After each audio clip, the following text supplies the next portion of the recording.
L'ignorance la plus dangereuse est celle qui croit avoir raison.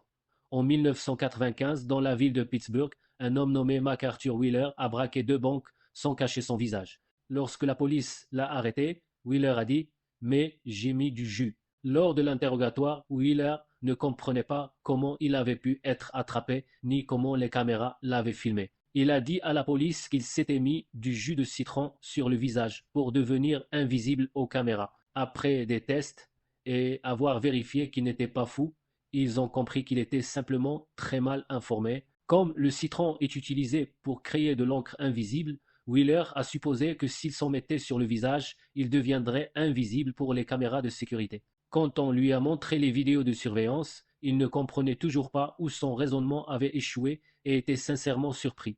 Il lui manquait simplement les connaissances de base pour comprendre son erreur. En 1999, David Dunning et Justin Kruger ont décrit cet effet psychologique pour la première fois.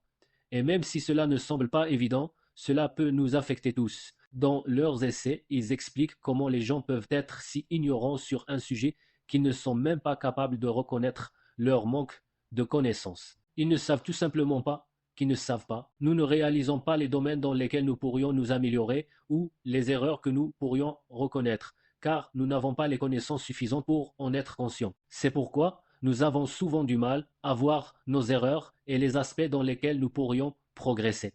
C'est aussi pourquoi nous sommes mauvais pour nous auto-évaluer ou évaluer ce que nous faisons. Par exemple, quelqu'un qui joue au football ne se rendra compte de son faible niveau qu'en se regardant jouer en vidéo et en recevant des explications sur comment s'améliorer. Il en va de même pour tout, les relations, les rendez-vous ou même notre entreprise ou nos créations. Cela concerne aussi nos idées. Défendre une vision des choses coûte que coûte est très dangereux, car il se peut que nous n'ayons pas les connaissances nécessaires pour voir l'erreur dans notre façon de penser. Le mieux que nous puissions faire est de garder un esprit ouvert. C'est le véritable signe d'intelligence. Aujourd'hui, il y a très peu de tolérance envers ceux qui pensent différemment. C'est pourquoi il est important de toujours chercher du feedback, des critiques constructives et de continuer à apprendre.